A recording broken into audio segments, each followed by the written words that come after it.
નમસ્કાર નમસ્કાર નમસ્કાર વિદ્યાર્થી મિત્રો, વિદ્યાકુલ પર આપ સૌનું હાર્દિક હાર્દિક સ્વાગત કરવામાં આવે છે. આજે આપણે જોવાના છીએ સાહેબ કંપનીના વાર્ષિક હિસાબની અંદર જે અગત્યની બાબતો છે. સાહેબ અગત્યની બાબતો એટલે આખો વાર્ષિક હિસાબ જ અગત્ય છે? હા, હું સમજી શકું છું. આખો વાર્ષિક હિસાબ છે ને એ ખૂબ અગત્યનો છે, પણ સાથે સાથે તમારે શું જોતું જવાનું છે? તો સાથે સાથે તમારે એ જોતું જવાનું છે મારા ભાઈ કે સૌથી વધારે વખત કયા કયા શબ્દો આવે છે.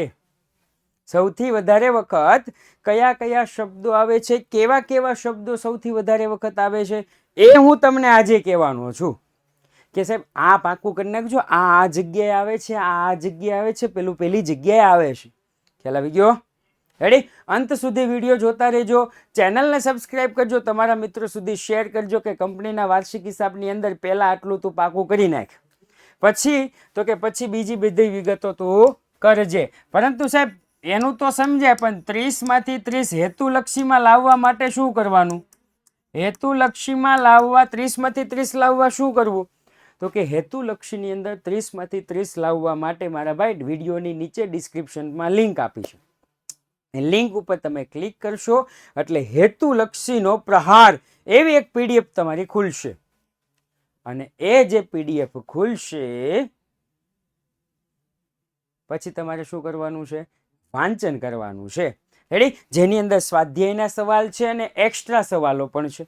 સ્વાધ્યાયના સવાલો આવી ગયા છે અને બીજા એક્સ્ટ્રા સવાલો પણ એની અંદર આવી ગયા છે. ખ્યાલ આવી ગયો? ચાલો સૌપ્રથમ શરૂઆત કરીએ તો સૌપ્રથમ આપણને ખ્યાલ છે ઇક્વિટી અને જવાબદારી.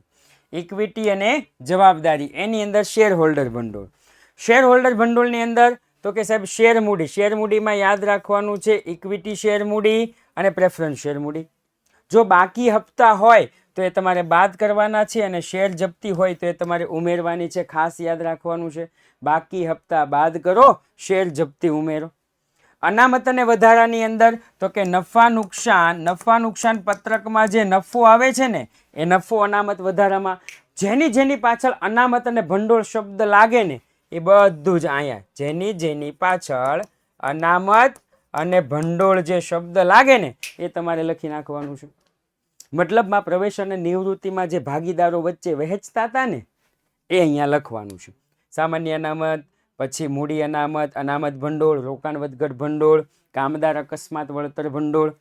બિનચાલુ જવાબદારીની અંદર લાંબા ગાળાના ઉછીના નાણાંમાં ડિબેન્ચર, લાંબા ગાળાની લોન અને બોન્ડ, આ યાદ રાખવાનું છે. ત્યાર પછી અન્ય લાંબા ગાળાની જવાબદારીની અંદર સાહેબ પ્રીમિયમ અને પ્રીમિયમ, પણ કેવું? પ્રેફરન્સ શેર અને ડિબેન્ચર. જામીનગીરી પ્રીમિયમ તો જામીનગીરી પ્રીમિયમ અનામત અને વધારામાં જ લખવાનું છે. ત્યાર પછી લાંબા ગાળાની જોગવાઈમાં વધુ યાદ રાખવાનું છે provident fund, gratuity fund. Clear? અને સિમ્પલ યાદ રાખવાનું છે, મતલબમાં પાકું કરવાનું છે, અને સિમ્પલ યાદ રાખવાનું છે પેન્શન ફંડ, કામદાર બચત ખાતા અને કામદાર નફા ભાગ ભંડોળ. ત્યાર પછી વાત કરું તો સાહેબ ચાલુ જવાબદારી ટૂંકા ગાળાના ઉછીના નાણાંમાં બેંક ઓવરડ્રાફ્ટ યાદ રાખવાનું છે, અને બીજું યાદ રાખવાનું છે કેશ ક્રેડિટ જો ટૂંકા ગાળાની લોન હોય તો. વેપારી દેવાની અંદર લેણદાર અને દેવી હુંડી તમારે યાદ રાખવાનું છે. આગળ જો તો અન્ય ચાલુ જવાબદારીમાં ચૂકવવાના બાકી ખર્ચા અને અગાઉથી મળેલ આવકો, અગાઉથી મળેલ શેર હપ્તા હોય તો બાદ કરવાના, હોય તો, નહીતર નહીં. ટૂંકા ગાળાની જોગવાઈમાં કરવેરાની જોગવાઈ તમારે યાદ રાખવાની છે, અને સૂચિત ડિવિડન્ડ. કરવેરાની જોગવાઈ 100% જો આપી હોય હવાલામાં તો આવે ને આવે જ. એવી રીતના જો હવાલાની અંદર 100% આ રકમ આવે ને આવે છે. રેડી? લાંબા ગાળાના ઉછીના નાણાંમાં આ બે માંથી એક 100% આવે ને આવે જ.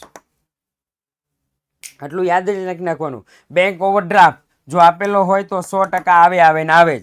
આ બંને વિગતમાંથી એક વિગત 100% આવે ને આવે જ, કોઈ પણ દાખલો હોય. સાહેબ એવી રીતના બિનચાલુ જવાબદારીની અંદર દ્રશ્ય મિલકત અને અદ્રશ્ય મિલકત મારે વાંચવાની કોઈ જરૂર નથી, તમને આમનામ આવડી જશે. ત્યાર પછી વાત કરું તો જેની પાછળ રોકાણ શબ્દ લખ્યો હોય ને, રોકાણો.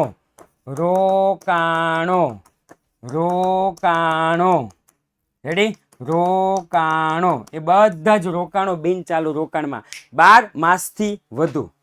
ત્યાર પછી લાંબા ગાળાની લોન કે ધિરાણની અંદર ડિપોઝિટ યાદ રાખવાનું છે. શું યાદ રાખવાનું? ડિપોઝિટ. ડિપોઝિટ એટલે એક પ્રકારનું ધિરાણ, પણ કેવું? 12 માસથી વધુ. Custom deposit, telephone deposit, electric deposit, આ બધી ડિપોઝિટ. ત્યાર પછી વાત કરું તો અન્ય બિન ચાલુ મિલકતની અંદર, એટલે આ માત્ર વાંચી જવાનું છે.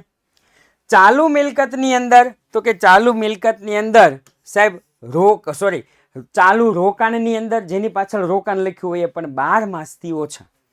માલ સામગ્રીની અંદર યાદ રાખવાનું છે આખર સ્ટોક. આખર સ્ટોક જો હવાલામાં આપ્યો હોય તો 100% આવશે.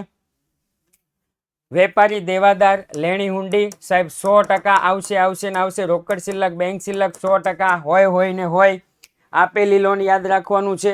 અગાઉથી ચૂકવેલ ખર્ચા મળવાની બાકી આવક 100% હોય ને હોય. એટલી વિગતો તમારે યાદ રાખવાની છે કે જેની પાછળ આપણે 100% એવું લખેલું હોય. રેડી? આ સાથે જ આજનો વિડીયો પૂર્ણ કરું છું. બીજા વિડીયોમાં મળશું ફરી એક વખત નાની એવી ટીપ અને ટ્રીક સાથે. ત્યાં સુધી જય હિન્દ, જય ભારત.